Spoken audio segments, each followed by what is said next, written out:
क्या क्या पशुधन की स्थिति है। क्लियर हो गई इतनी सी बात। चलिए इससे पहले एक बार शुभम वहाँ डेस्क पे मेरा चालू कर दिए हैं, एक बार डेस्क पे मेरा बुक हो गया एक छत्तीसगढ़ का, हमारे छत्तीसगढ़ वाला बुक ले आइएगा। तो चलिए बताइएगा, गेहूं सबसे ज्यादा कहाँ पे नंबर 1 प्रोड्यूसिंग जिला कौन सा है छत्तीसगढ़? बेमेतरा है ना। धान के लिए, गन्ना के लिए, मूंगफली के लिए जसपुर। तो बराबर दिमाग बैठाते चलिएगा, रिकॉल करते चलिएगा। मक्का के लिए, मक्का इंपॉर्टेंट है, बोला था मक्का याद रखना है। मक्का के लिए हाँ कम यार, मक्का सरगुजा था तो फिर मक्का कहाँ है? एक ही दिन भूल गए, बलरामपुर। देख के नहीं देखे हो ना? हाँ मक्का कहाँ है? बलरामपुर। तो सब हम पढ़ चुके थे उस सब चीजों को, ठीक है। ये रहा पूरा लिस्ट। तो धान कहाँ है?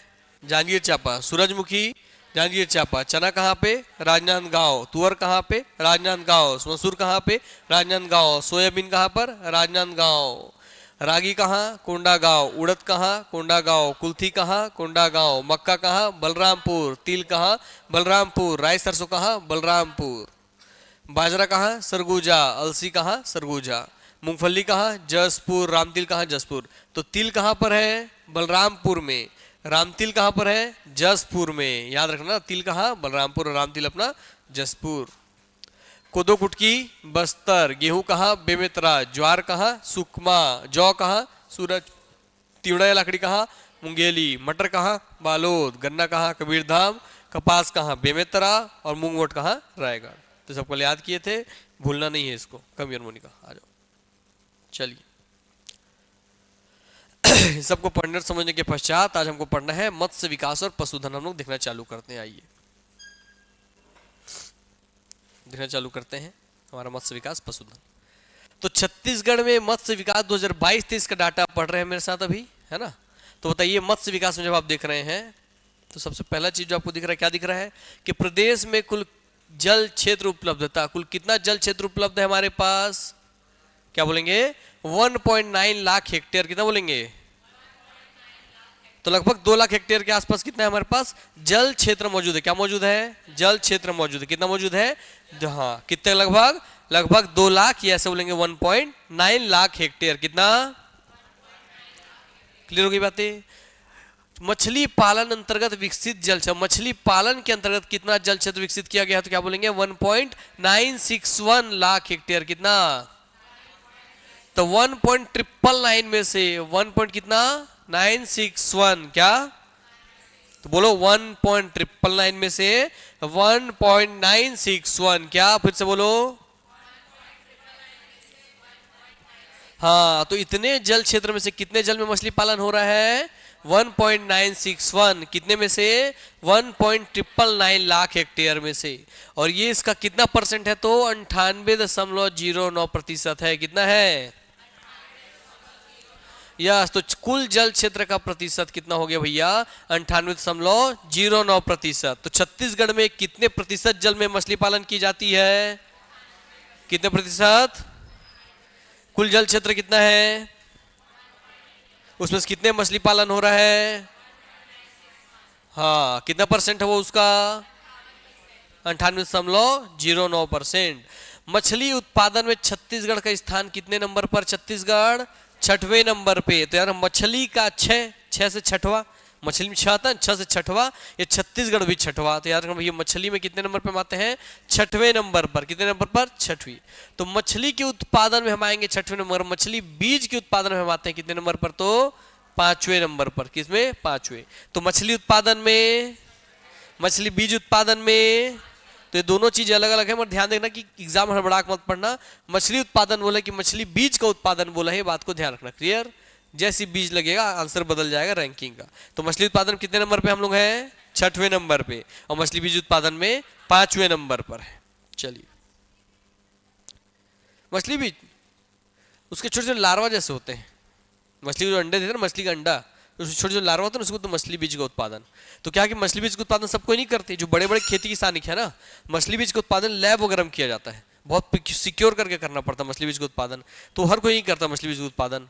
तो हम लोग मछली बीज उत्पादन 5वें नंबर पे। तो नॉर्मली हमारे यहाँ पहले बंगाल से आता था मछली बीज, तो बड़े से हंडी में छोटे छोटे छोटे एकदम लार्वा जैसे, मच्छर का लार्वा जैसे, वो मछली बीज होगी, भरे रहेंगे एक ही हंडी में सैकड़ों सैकड़ों हजारों हजारों, उसको लाएंगे, उसको डाल देंगे बड़े क्षेत्र में, उसमें खाना पीना डालेंगे, तब वो मछली धीरे धीरे बड़े होना चालू करेगी।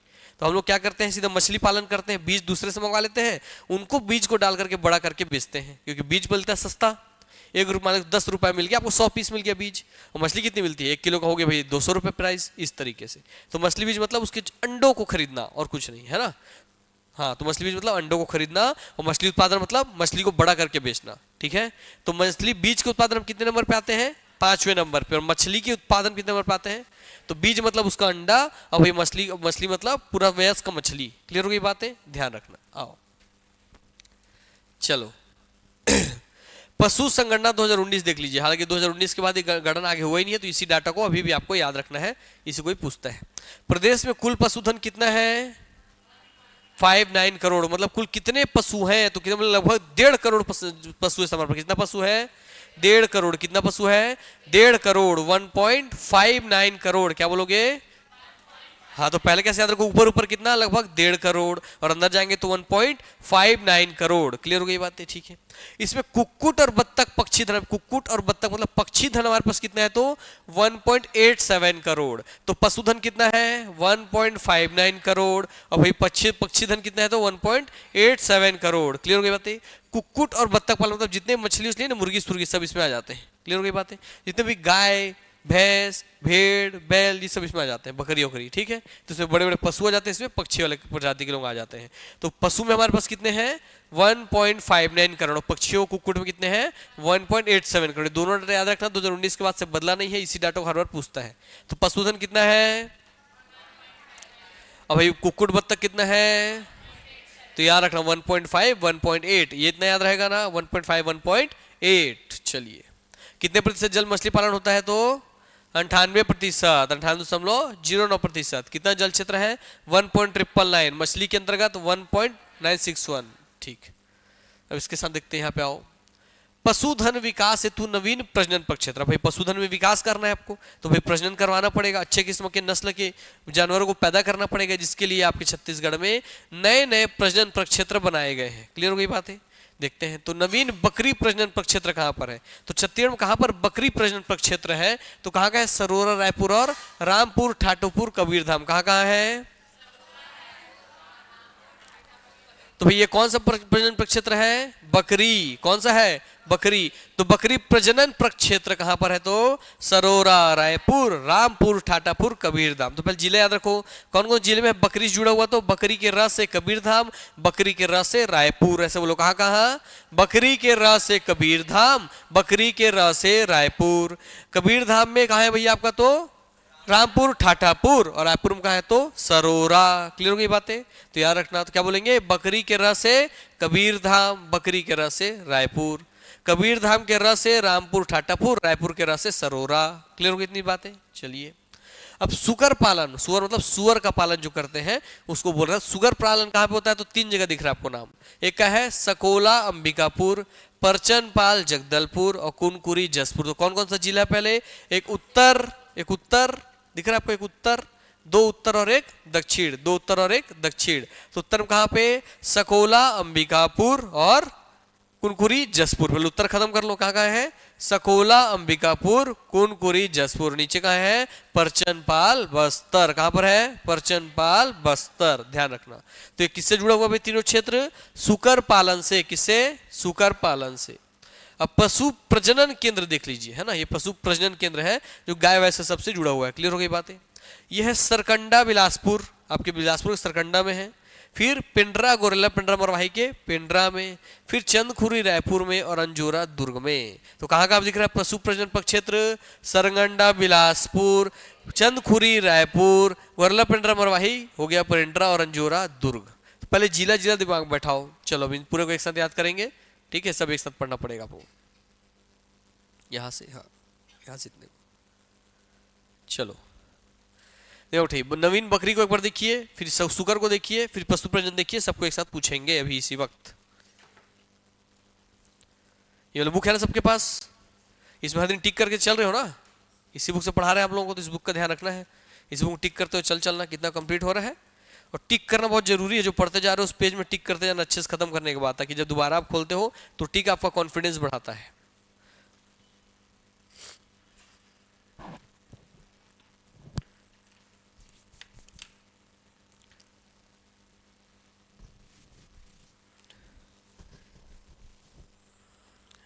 हो गया याद? बकरी, सुअर और पशु प्रजनन प्रक्षेत्र को आपस में मर्ज नहीं करना है ना, इसे दिमाग में अलग अलग सेट डाउन करना। जब बकरी वाला याद करोगे तो दिमाग बकरी बकरी दौड़ाना है। बकरी लेने में कहाँ जा रही हूँ, सुअर लेने में कहाँ जाऊंगी, पशु लेने में कहाँ जाऊंगी, ऐसे दिमाग बैठाना, नहीं तो सब खिचड़ी हो जाएगा। और एग्जाम यही चारों ऑप्शन यही से मिला करके देखता है ऑप्शन बना के। इसलिए अपने दिमाग से पूछो कि भाई मुझे बकरी लेने जाना कहाँ जाऊँ, बकरी के रस से सरोरा रायपुर जाऊँ, और बकरी के भैया कबीरधाम रस से कबीरधाम जाऊँ रामपुर ठाठापुर में, बकरी काम खत्म हो जाएगा। सुअर पकड़ेंगे, सुअर दूजगरी से सरबतारी सरगुजा में जाना है, जसपुर में जाना है और जगदलपुर में जाना है। जगदलपुर के परचमपाल है, अंबिकापुर है सरगुजा के, और जसपुर के कुनकुरी है। तो हाँ भाई बकरी सुअर काम खत्म होगी। और पशु वाला भाई 4 जगह ही से, दुर्ग जिला, रायपुर जिला, गोरला पिंडा मरवाही और बिलासपुर जिला। तो 3 संभाग के और एक संभाग के 2 जगह ही से। इस तरीके से याद रखो।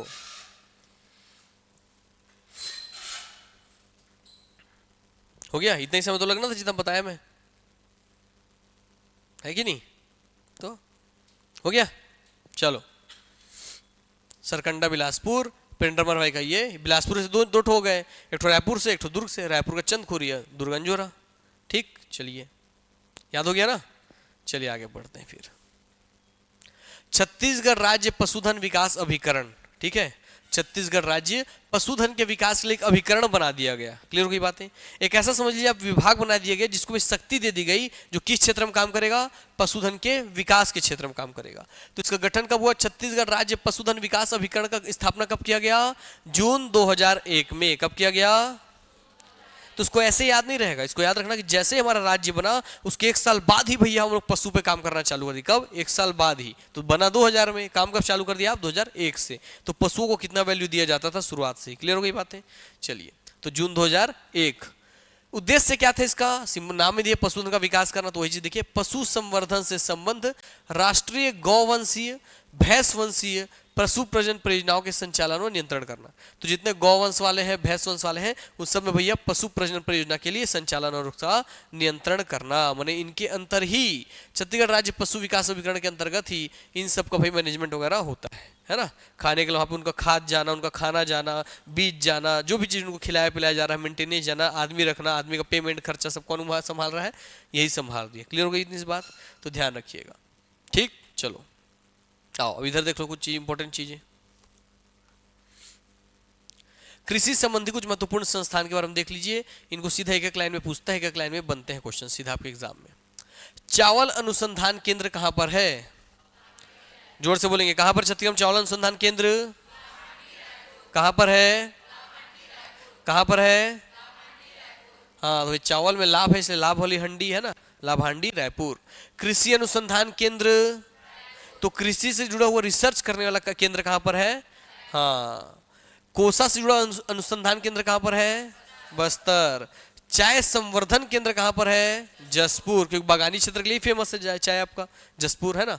टमाटर अनुसंधान केंद्र मेन पार्ट, लुड़ेग मत मार के आ जाना, फट से आप एग्जाम में लुड़ेग मारोगे, टमाटर नगरी लुड़ेग लुड़ेग लुड़ेग आपके दिमाग बैठ जाएगा। तो भाई टमाटर अनुसंधान केंद्र कहां पर है?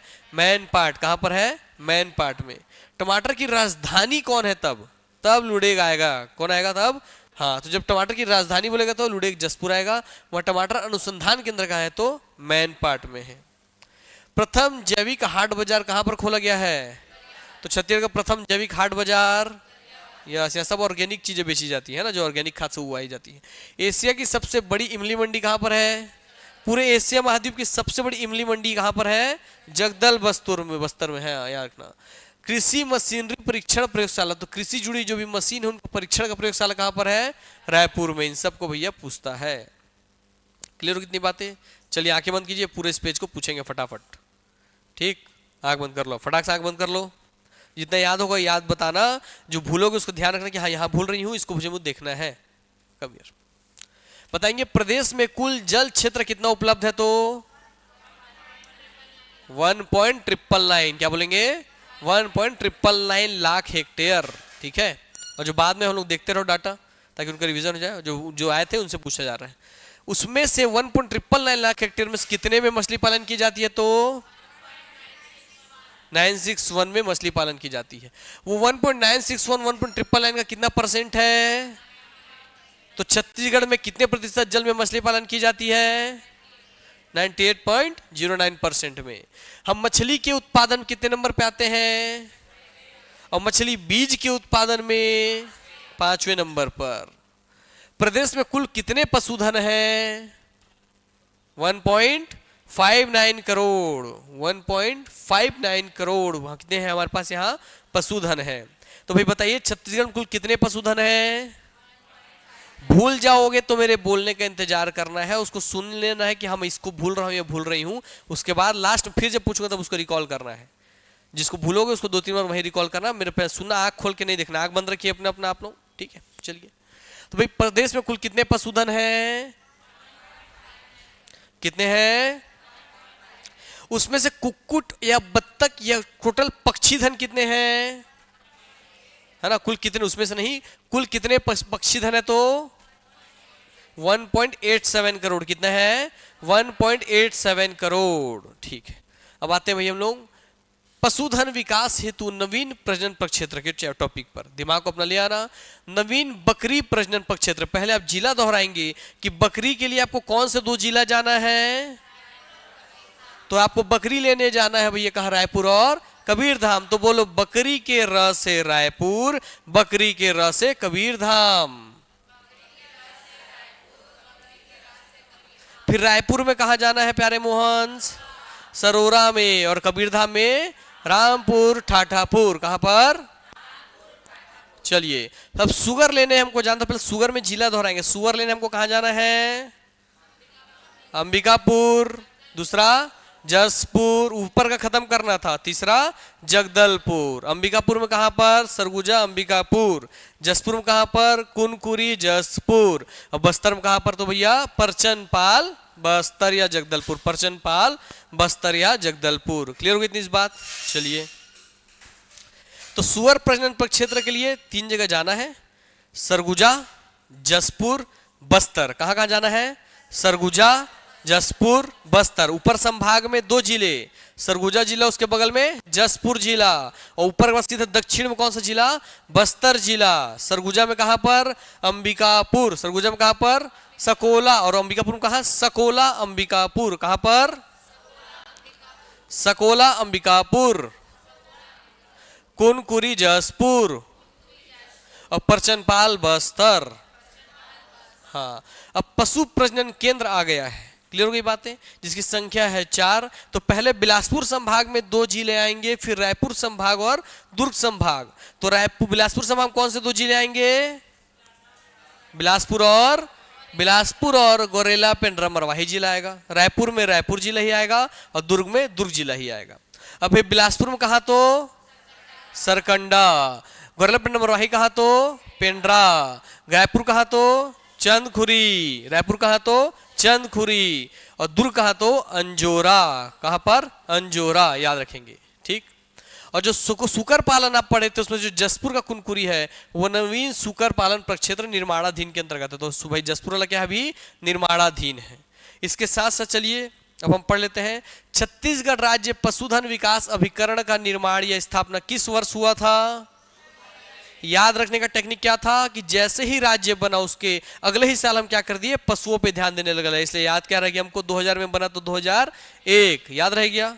इसका मेन काम क्या है? पशुओं का प्रजनन करवाना। कैसे? गौवंशीय और भैंस वंशीय उनकी संख्या में विकास करना, उनकी भैया नस्ल में विकास करना। आप कुछ उसके जुड़े हुए अनुसंधान केंद्र हम पूछेंगे, उसको भी आपको 1 बाय 1 बताना है, आंख नहीं खोलना है, ठीक। चलो, चावल अनुसंधान केंद्र कहाँ? चावल में भैया बहुत लाभ होता है, तो लाभ देने वाली हांडी, लाभांडी, रायपुर। दूसरा कृषि अनुसंधान केंद्र कहाँ? कोसा अनुसंधान केंद्र।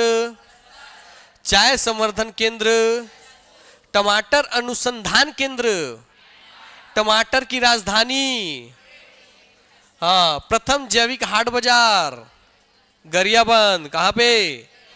प्रथम जैविक हाट बाजार। एशिया की सबसे बड़ी इमली मंडी और कृषि मशीनरी परीक्षण प्रयोगशाला रायपुर। चलो आँख खोलो भैया अब सबके सब।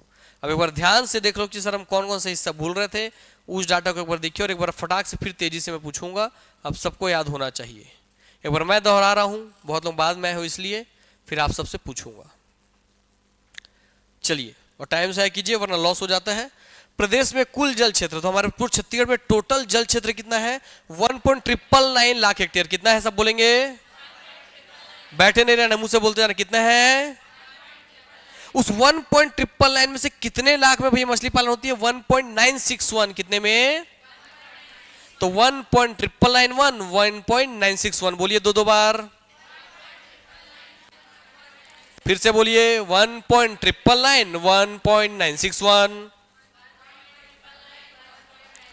और इस 1.999 का 1.961 कितना परसेंट है? 98%। कितना परसेंट? कितना परसेंट? यस। तो 3 डाटा खत्म हो गया। 1.999 1.961 बोलो कितना परसेंट है? 98% है। मछली उत्पादन में, मछली उत्पादन हम कितने नंबर पे आते हैं? तो मछली में 6 आता है, 6 से छठवा। क्या बोलेंगे? मछली में 6 से छठवा। और मछली बीज में 5वां। मछली बीज उत्पादन में 5वां। तो मछली उत्पादन में 6वां, मछली बीज उत्पादन में 5वां। इसलिए याद रखना, बीज शब्द आया तो रैंक बदल जा रहा है, इसलिए ध्यान रख के चलना है। क्लियर हो गई इस बात? चलिए, प्रदेश में कुल पशुधन कितना है? तो लगभग पहले ऊपर याद करेंगे 1.5 करोड़ 1.8 करोड़। पशुधन कितना? 1.5 करोड़। पक्षीधन कितना? 1.8 करोड़। पहले बोलो कितना? 1.5 करोड़ 1.8 करोड़। वो क्या है? पशुधन। ये क्या है? पक्षीधन। तो बताइए अब इसको डिटेल में। 1.5 करोड़ बाद क्या है? 1.59 1.87। क्या है? 1.59 1.87। प्रदेश में कुल पशुधन, फुल कुक्कुट और बत्तख या कुल पक्षीधन। हाँ चलो अब चलते हैं भैया। हमको चलना है क्या? बकरी लेने। क्या जाना है? बकरी लेने। क्या जाना है? बकरी लेने। तो बकरी लेने हम छत्तीसगढ़ में कौन से जिला में जाएंगे?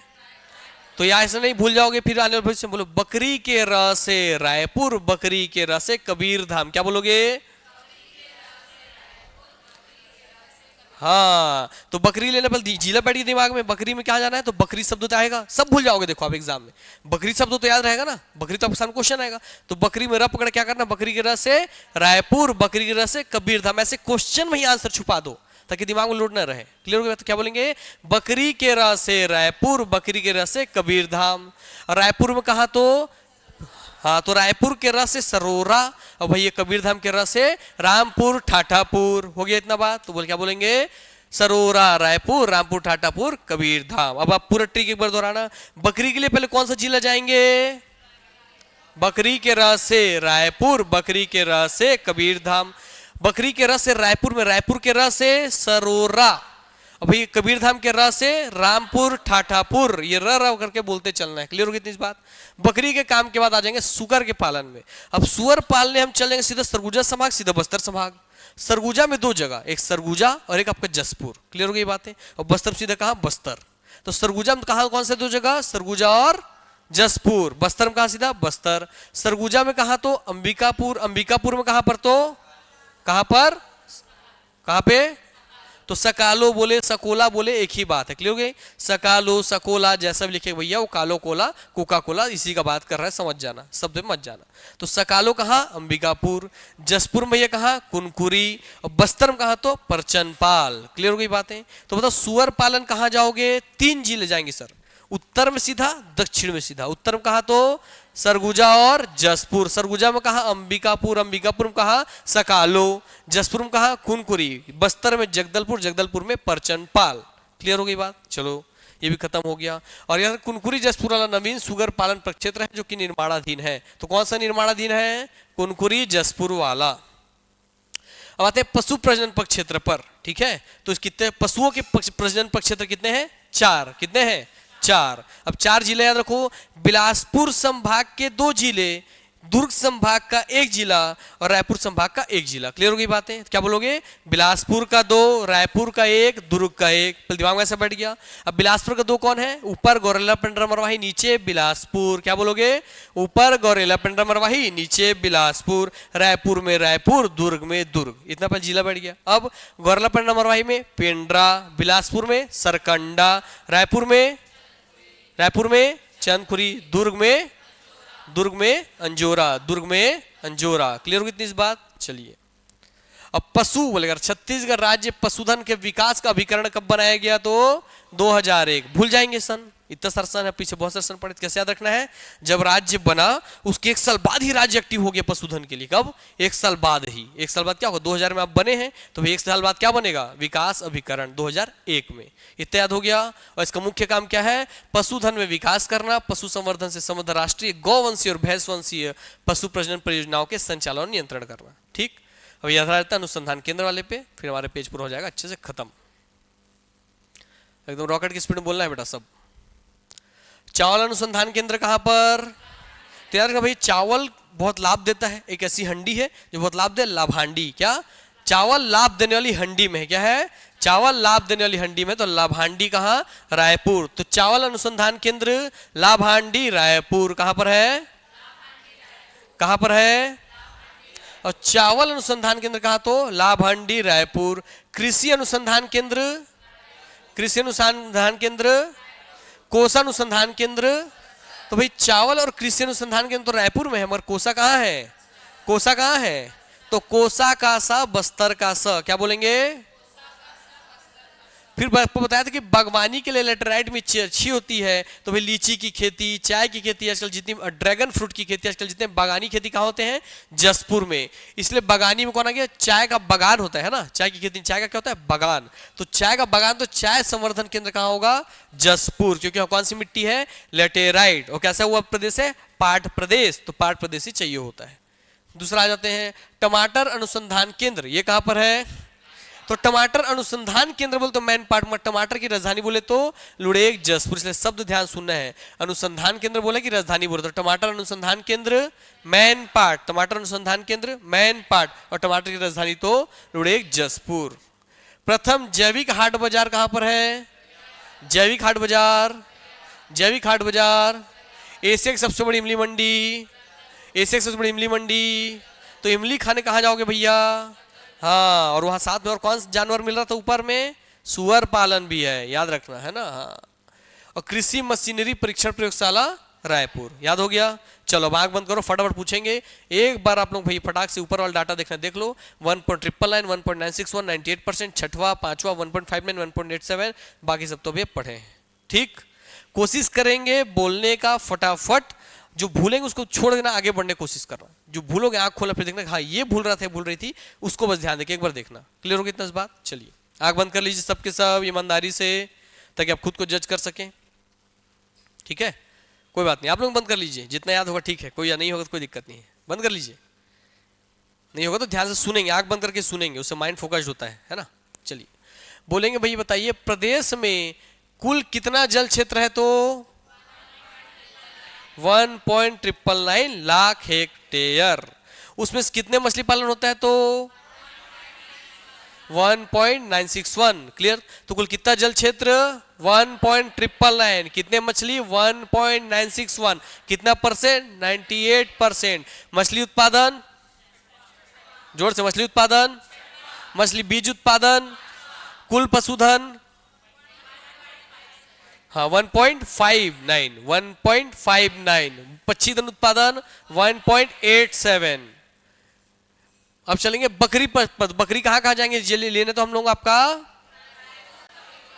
हाँ तो बकरी के रस से रायपुर, बकरी के रस से कबीरधाम। रायपुर में कहा? सरोरा। कबीरधाम में रामपुर, ठाठापुर। सुगर लेने जाएंगे। सुगर लेने कहाँ जाना था? उत्तर संभाग और दक्षिणी संभाग। उत्तर में कहाँ पे? सरगुजा और जसपुर। सरगुजा में कहां पर? अंबिकापुर। अंबिकापुर में कहा? सकालो। क्लियर हो गई बातें? जसपुर में कहा? कुनकुरी। निर्माणाधीन कौन है? कुनकुरी। और बस्तर में कहां पर? परचनपाल जगदलपुर। कौन सा? पशु प्रजनन पक्ष क्षेत्र कहां पर है? 4 जगह पर है। बिलासपुर में 2 जिला। कौन कौन सा 2 जिला है? तो बिलासपुर जिला, ऊपर नीचे है दोनों, है ना, टेंशन ही नहीं है। और रायपुर में आपका, दुर्ग में आपका, दुर्ग में कहां पर, रायपुर में कहां पर, चंदखुरी। फोरलेपेंटर मरवाही में कहां पर, और बिलासपुर में कहां, ठीक है। छत्तीसगढ़ राज्य पशुधन विकास अभिकरण का स्थापना कब हुआ? हाँ, अब चलते हैं अनुसंधान केंद्रों पर। चावल अनुसंधान केंद्र, कृषि अनुसंधान केंद्र, कोसा अनुसंधान केंद्र, चाय संवर्धन केंद्र, टमाटर अनुसंधान केंद्र, टमाटर की राजधानी, प्रथम जैविक हाट बाजार, एशिया की सबसे बड़ी इमली मंडी, कृषि मशीनरी परीक्षण प्रयोगशाला। चलो हो गया याद, आगे बढ़ते हैं। अब आते हैं कृषि कर्मण पुरस्कार। ठीक, चालू करें, चलिए। केंद्रीय कृषि मंत्रालय भारत सरकार द्वारा प्रतिवर्ष कृषि योजनाओं के सफल क्रियान्वयन पर तो क्यों अवार्ड देता है कि जो भी कृषि जुड़ी योजना है उसका आपने कितना सफलतापूर्वक क्रियान्वयन कर दिया है। तो कृषि योजनाओं के सफल क्रियान्वयन तथा रिकॉर्ड फसल उत्पादन के लिए कृषि कर्मण पुरस्कार प्रदान किया जाता है। तो कृषि कर्मण पुरस्कार क्यों दिया जाता है? कृषि योजनाओं के सफलतापूर्वक संचालन के लिए और रिकॉर्ड उत्पादन के लिए। कौन से दो कारण के लिए? कृषि योजनाओं के सफल संचालन, रिकॉर्ड उत्पादन। क्या बोलेंगे? पहला क्या है कि भाई आपका राज्य कृषि से जुड़ी जो योजनाओं थी उसका कितना सफलतापूर्वक संचालन किया और उसका संचालन आप अच्छे से कर रहे हैं तो जैसे आपका उत्पादन बढ़ेगा, तो रिकॉर्ड उत्पादन। तो योजनाओं के संचालन, रिकॉर्ड उत्पादन। क्लियर हो गई बातें? तो कौन सा दो कारण है कृषि कर्मण पुरस्कार का? क्लियर हो गई बातें? ठीक है। छत्तीसगढ़ को और किसके द्वारा दिया जाता है? केंद्रीय कृषि मंत्रालय भारत सरकार दिया। किसके द्वारा दिया जाता है? केंद्रीय कृषि मंत्रालय भारत सरकार। किसके द्वारा? कृषि मंत्रालय भारत सरकार। छत्तीसगढ़ को अब तक कितने कृषि कर्मण पुरस्कार मिले हैं? 5। कितने? 5। कितने? 5। कितने? 5। तो छत्तीसगढ़ को अब तक कितने कृषि कर्मण पुरस्कार मिल चुके हैं? 5। कितने कृषि कर्मण पुरस्कार? 5। अब उन पांचों का वर्ष आपको याद होना चाहिए और किस किस कैटेगरी में मिला वो याद होना चाहिए। तो कैटेगरी फट से याद करा देंगे। बोलो धान धान धान, दलहन और खदान। क्या बोलोगे? धान धान धान, दलहन और खदान। क्या बोलोगे? धान धान धान, दलहन और खदान। तो कैटेगरी याद हो गया कि नहीं हो गया? है ना? पहली बार कब मिला? धान के लिए। दूसरी बार किसके लिए मिला? धान के लिए। तीसरी बार मिला धान के लिए। फिर आपका दलहन और खदान हो गया। इतना बात। चलिए अब वर्ष आपको बोले कोई दिक्कत की बात नहीं। क्या बोलोगे? 10, 12, 13, 14 और 16। क्या बोलेंगे? 10, 12, तो 10, 12, 13, 14, 16। क्या बोलेंगे? ठीक, क्लियर हो गई बातें? तो 10, 12, 13, 14, 16। क्या बोलेंगे? हाँ, जब इधर वाला डाटा पता है तो 10 से 11, 12 से 13, 13 से 14, 14 से 16, 14 से 15, 15 से 16, 17 कर सकते हो, है ना? तो इसलिए बोलो वर्ष कौन कौन सा है? 10, 12, 13, 14, 16। क्या है? 10, 12, 13, 14, 16। क्या है? 10, 12, 13, 14, 16। किसके लिए? धान धान धान, दलहन और खदान। क्या है? देखिए सब सिंगर बन गए हैं, एकदम बढ़िया जमा रहे हो। खाद्यान्न में सारे खाने योग्य अन्न, हाँ, दाल, आपका चावल, गेहूं, जितना खाने योग्य अन्न है खाद्यान्न आता है। ठीक, मतलब ये ओवरऑल खेती के लिए मिला था। ठीक है, चलो अब बोलो कौन कौन सा भैया इसका वर्ष बोलेंगे एक बार। चलिए, छत्तीसगढ़ को बताइए कृषि कर्मण पुरस्कार कौन देता है? कृषि मंत्रालय, केंद्र सरकार या भारत सरकार। कौन देता है? कृषि मंत्रालय, केंद्र सरकार या भारत सरकार। तो कृषि कर्मण पुरस्कार कौन देता है? क्लियर हो गई बातें? दूसरा भैया किस आधार पे देता है? तो दो कारण है सर। कितने कारण है? दो कारण। पहला कारण क्या है? कृषि योजनाओं का सफल संचालन और दूसरा रिकॉर्ड उत्पादन। तो आप योजनाओं का सफल संचालन करेंगे तो संचालन से रिकॉर्ड उत्पादन होगा। तो क्या कारण है? पहला योजनाओं का सफल संचालन, रिकॉर्ड उत्पादन। क्लियर हो गई बातें? इस आधार पर छत्तीसगढ़ को कितने बार कृषि कर्मण पुरस्कार मिला है? 5 बार मिला है। कौन कौन सी चीज के लिए मिला है? धान धान धान, दलहन और खदान। हो गया। और वर्ष क्या था? 10, 12, 13, 14, 16। क्या? 10, 12, 13, 14, 16। क्लियर हो गई बातें? चलो बात खत्म, पैसा हजम। आगे बढ़ते हैं। हमारा हो गया, इसको पढ़ लिए। अब चलते हैं भैया राजकीय अनुसंधान संस्थान की ओर। ये सबसे क्वेश्चन पूछा है ना, देख लेना। आओ बताओ क्वेश्चन पूछो उसको छोड़ देते हैं। कृषि अनुसंधान केंद्र भी आप कहाँ पढ़े थे? ऊपर में ही रायपुर पढ़े हो कृषि अनुसंधान केंद्र। चावल अनुसंधान केंद्र कहाँ पढ़े हो? लाभांडी रायपुर में पढ़े हो। कोसा अनुसंधान केंद्र कहाँ पढ़े हो? बस्तर में। काजू अनुसंधान केंद्र बस्तर, तो कोसा बस्तर काजू बस्तर, बोलो कोसा बस्तर काजू बस्तर। इमली बस्तर, बोलो कोसा बस्तर काजू बस्तर इमली बस्तर। कहाँ कहाँ? हाँ। चाय संवर्धन केंद्र जसपुर, चाय संवर्धन केंद्र जसपुर। इसके वजह बहुत सारा कारण है कि जितने भी आपको कभी एग्जाम कोई नया क्वेश्चन एग्जामिनर पूछ ले जो आज तक किसी बुक में नहीं पढ़े हो, अगर वो खेती बागानी से जुड़ी हुई है ना, कि बागानी खेती कर रहे हैं, तो बागानी खेती के लिए क्या चाहिए? पहले तो ऊंचाई चाहिए, ऊंचा चीज चाहिए, तो जसपुर सामने पर ऊंचा है। दूसरा क्या चाहिए? हम देखते हैं असम मौसम जो देखते हैं पूरा ठंडे प्रदेश है कि नहीं, पूरा पहाड़ी एरिया ठंडे प्रदेश, तो ठंडे प्रदेश होने चाहिए। तो भाई छत्तीसगढ़ में सबसे औसत न्यूनतम तापमान कहाँ रहता है? जसपुर में प्यारे मोहंस। इसलिए क्या रखना, जहां बागानी खेती बोल दे, लीची का उत्पादन कहाँ हो रहा है? जसपुर। ड्रैगन फ्रूट का जसपुर, चाय का जसपुर, जितना भी बागानी खेती सब कहाँ होगा? जसपुर। क्लियर हो गया इतना इस बात? तो जब दिमाग ये ऑन रखना अपना, क्यों? कारण क्या है? ऊंचाई पर है, वैसी मिट्टी है, वैसा ठंडक है। क्लियर हो गई इतनी इस बात? चलिए तो आते चाय संवर्धन केंद्र क्या होगा? जसपुर। क्योंकि चाय का भैया खेती नहीं, तो चाय का क्या होता है? बागान। क्या होता है? चाय का बागान। और बागानी के लिए कौन सा फेमस जगह हमारे छत्तीसगढ़ का? Jashpur. Tomato research centre main part Surguja जिला। और टोमेटो भैया राजधानी कौन? लुड़ेग। टमाटर की राजधानी लुड़ेग।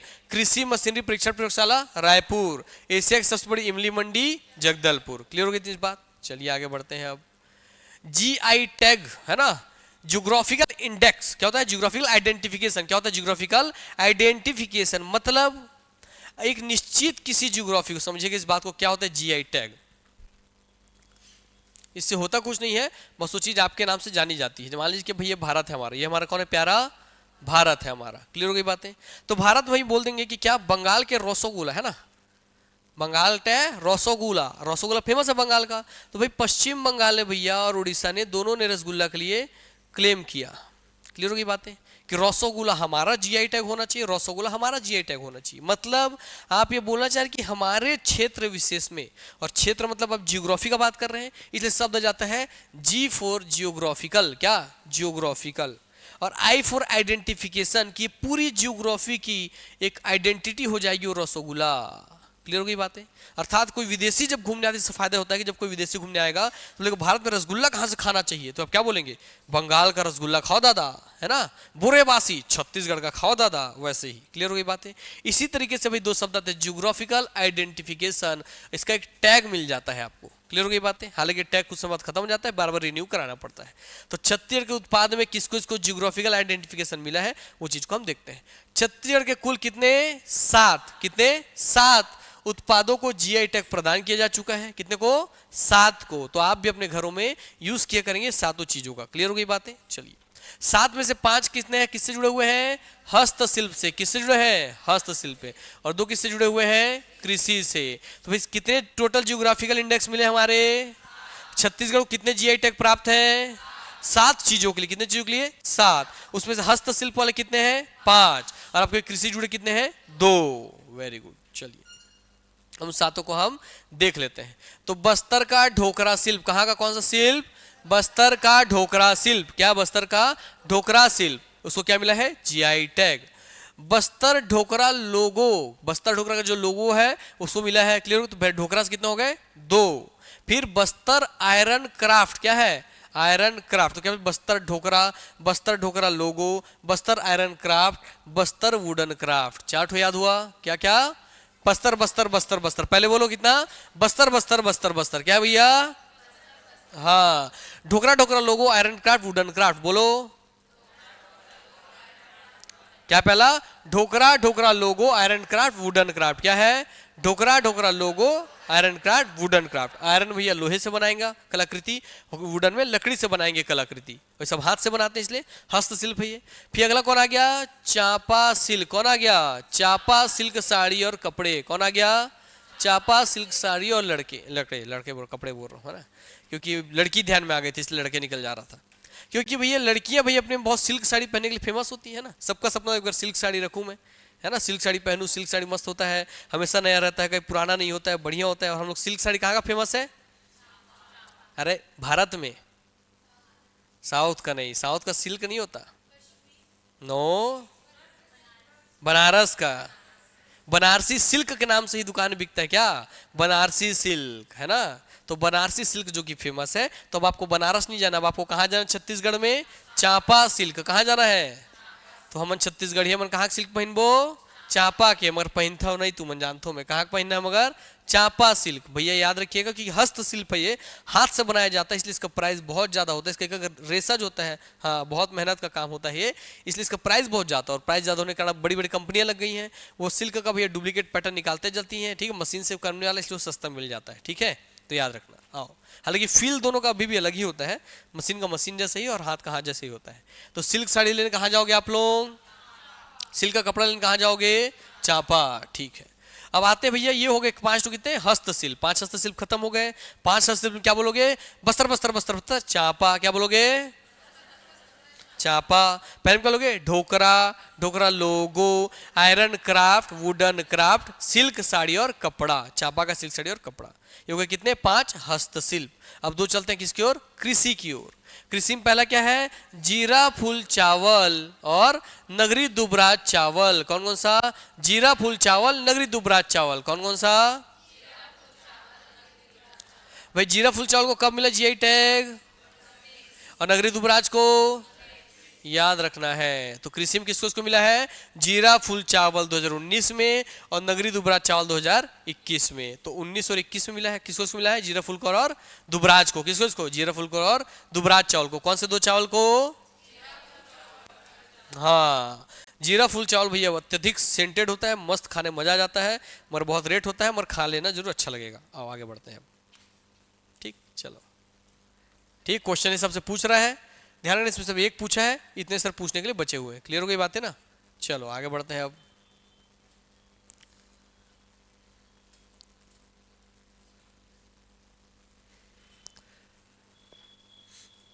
तो ये वाले बुक में कितने नंबर पेज पे दिया है? ये कितने नंबर पे? 89 पे दिया है ना। तो अब इसका मतलब ये समझाना चाह रहा हूँ कि जिस बुक में, ये वाला जो बुक आप पढ़ रहे हो, ये बुक नहीं, वो ऊपर वाला बोल रहा हूँ, जो भी टॉपिक, मतलब जो भी टॉपिक जिस भी पेज में पढ़ रहे हो ना, इसको ध्यान में रखते रहना। और जब भी अब भविष्य में अपडेट होगा, उसी पेज में जाके अपडेट कर देना उसको। अब आने वाले भविष्य में इसके अलावा 4 बुक मत लेना। क्लियर हो गई बातें? ये आपका लास्ट बुक होना चाहिए, इससे पहले लियो तो वो लास्ट बुक होना चाहिए, क्योंकि अभी अपडेटेड बुक है सबसे ज़्यादा, इसलिए इसको लेकर के इससे पढ़ने चालू कर देना। इसे जो अपडेट होगा थोड़ा बहुत इसी में अपडेट करना, इसी को अपना मेन नोट्स बना लेना, क्योंकि इसका नाम ही क्या है? क्विक रिवीजन सीरीज, है ना। तो रिवीजन के लिए हमेशा इसको यूज़ करना। नहीं तो अभी अर्जुना का आगे है 3-3 ठो बुक आया है ना भाई, डिटेल में पढ़ने के लिए। तो डिटेल पढ़ना होगा तब 3, मगर रिवीजन के लिए हमेशा ये 1 होना चाहिए। तो डिटेल पढ़ने के लिए आप कितना बुक लीजिए, उन्हीं तीनों को प्रीफर कीजिए, मगर रिवीजन के लिए 1 ठो ही हमेशा रखना है सबको अपने पास। चलो चलते हैं आगे। राज्य में जैविक ब्रांड देख लेते हैं। क्या ब्रांड बोल रहा है? जैविक ब्रांड। जैविक ब्रांड इसका मतलब भैया ऑर्गेनिक खेती, ऑर्गेनिक तरीके से उगाया गया है, कोई रासायनिक चीजों का प्रयोग नहीं किया है ना, गोबर खाद वगैरह डाल करके जो खेती होती है। तो देखते हैं कि राज्य में जैविक ब्रांड कौन कौन से हैं। क्लियर हो गई बातें? आइए। तो राज्य के विभिन्न जिलों में जैविक उत्पादों की ब्रांडिंग किया जा रहा है और उनका विपणन किया जा रहा है, मैंने व्यापार किया जा रहा है, खरीद फरोख्त। ठीक है, चलिए। तो वो याद रखेंगे, चांगरो राइस जिला कौन सा? कौन सा? तो बताइए, बलरामपुर का जैविक भैया चावल कौन सा है? बलरामपुर का जैविक चावल, बलरामपुर का जैविक चावल, बलरामपुर का जैविक चावल, बलरामपुर का जैविक चावल। याद बैठा दिमाग में? पहले बलरामपुर बैठा ली। बलरामपुर कहाँ पर हमारे? उत्तर में कि दक्षिण में? उत्तर में। वहां पे कौन सा चावल है? चांगरो। कौन सा है? चांगरो। कौन सा है? चांगरो, ध्यान रखना। फिर भैया सरगुजा में कौन उसके नीचे? बांसा झाल राइस। क्या? बांसा झाल राइस, महामाया का बांसा झाल। क्या है? बांसा झाल। तो भाई उत्तर में, सबसे उत्तर में कौन है? बलरामपुर। वहां कौन है? चांगरो। उसके नीचे सरगुजा में कौन है? बांसा झाल। कौन है? बांसा झाल। तो भैया बलरामपुर में चांगरो, आपके सरगुजा में बांसा झाल। ठीक है। कबीरधाम में कौन है? मैकल्स नेचर, क्योंकि मैकल पर्वत श्रेणी के अंदर आता है, विचित छाया प्रदेश, इसलिए कबीरधाम कौन है? मैकल्स नेचर। मैकल पर्वत श्रेणी के आधार पर कबीरधाम में कौन है? मैकल्स नेचर। कौन है? मैकल्स नेचर। मुंगेली में कौन है? आगर जैव उत्पाद। क्या है? क्या है? क्या है? आगर जैव उत्पाद। पहले चार चीज इतने को दोहराओ। पहले क्या, पहला भैया क्या है? चांगरो कहां पर है? फिर उसके बाद सेकंड नंबर पे, तीसरा कहां पर? हाँ, चौथा कहां पर? हाँ, चलो। आरुग जैविक कहां पर? तो आगर कहां? मुंगेली। आरुग कहां? राजनांदगांव। तो आगर और आरुग एक जैसे लगेंगे, कंफ्यूजन होगा एग्जाम में, इसलिए ध्यान रखना। आगर कहां पर है? मुंगेली। कहां पर आगर है? मुंगेली। और आरुग जैविक कहां पर है? आरुग। आरुग। हाँ। रुद्र ऑर्गेनिक। रुद्र ऑर्गेनिक। तो रुद्री है ना, रुद्री धमतरी वाला, इसलिए रुद्री से रुद्र ऑर्गेनिक। पंचतत्व। पंचतत्व। पंचतत्व। भाई पूछूंगा बेटा, नहीं बताया दे ठुकान रे, मार ठकेर्रा ठकेर्रा मार सर फोड़ दे। हाँ, जैविक ब्रांड मतलब कि ऐसे किसी भी फसल का खेती जिसके लिए आप किसी तरीके के केमिकल पदार्थ को यूज नहीं कर रहे हैं, कोई केमिकल फर्टिलाइजर नहीं लगा रहे हैं, केमिकल कीटनाशक नहीं डाल रहे हैं, उसमें जो भी चीज डाला है, गोबर खाद डाला है, गोबर वाला कीटनाशक डाला है, नीम वाला बनाकर कीटनाशक डाले हैं, मतलब ऐसी कोई भी खेती जिसमें किसी भी प्रकार का केमिकल यूज ना किया गया हो, जिसकी पूरी खेती जैविक की गई हो। जैविक का मतलब होता है जैविक चीजों से उसकी खेती की गई हो। मतलब जैसे देखो पेड़ पत्ते गोबर वोबर सब कैसे हैं? जैविक पदार्थ हैं। इन सबको सड़ा गला करके अपने खाद बना दिया। नीम लिया, नीम में गोबर और मिला के बना दिए, कीटनाशक बना दिए, वो भी नीम पत्ता और वो क्या है? गोबर। जैविक पदार्थ है। तो ऐसी कोई भी केमिकल, बिना केमिकल के कोई भी खेती क्या होती है? जैविक खेती होती है। और ये सब खेती कौन है? जैविक खेती। हाँ, ये वहां का स्पेशल स्पेशल जैविक ब्रांड है। इस कैटेगरी में जो भी उत्पादन हो रहा है पूरा प्योर जैविक रूप से हो रहा है। जिसका आप उगाना चाहो। हमारे यहाँ लोग चावल उगा रहे हैं, ठीक है।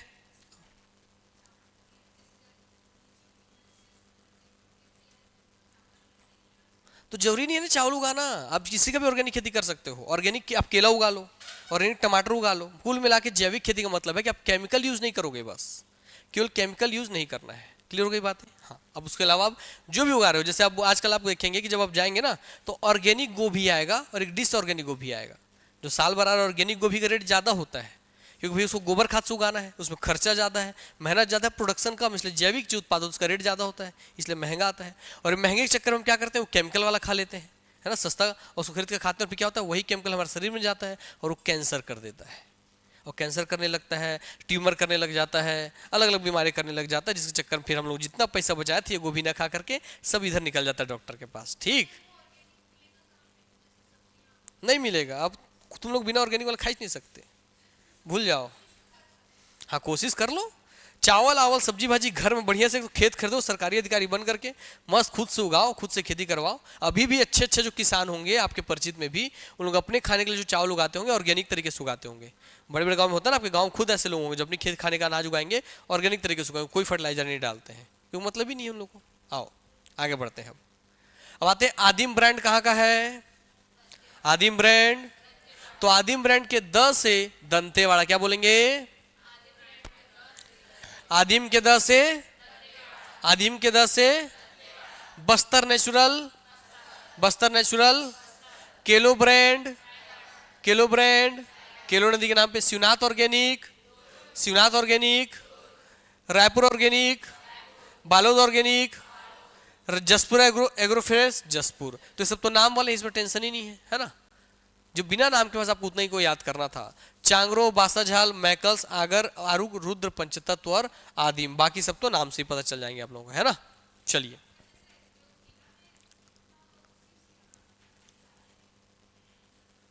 मतलब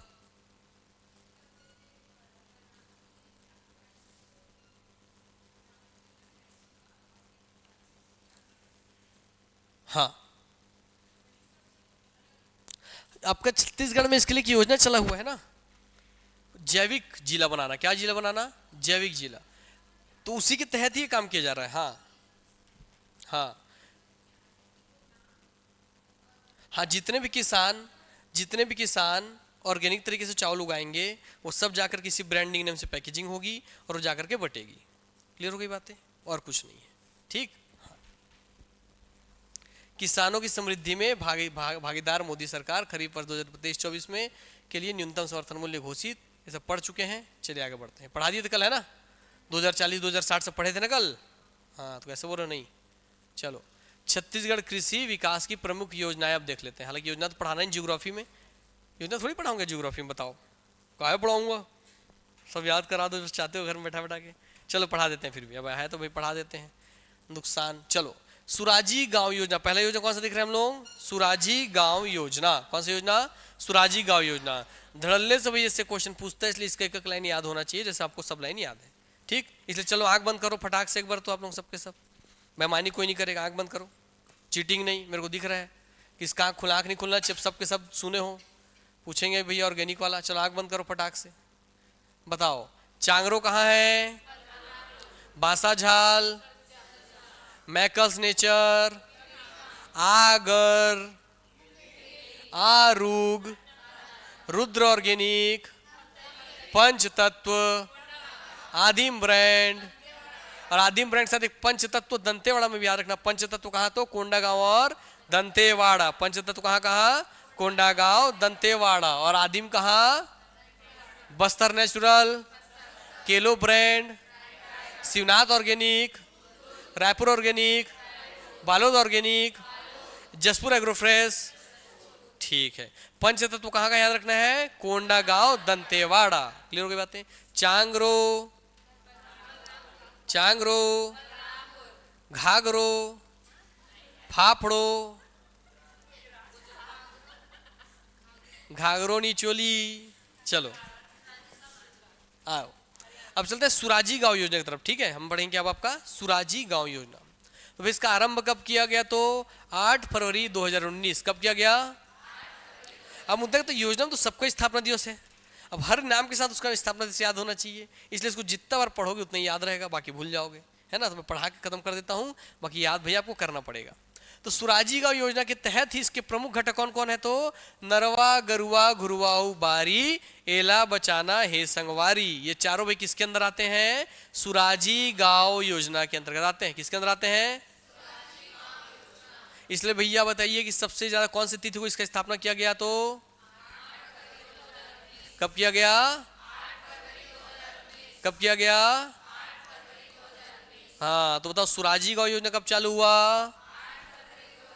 अब उसको बिना देखे बोलो एक बार दिमाग में, कब हुआ सुराजी गांव।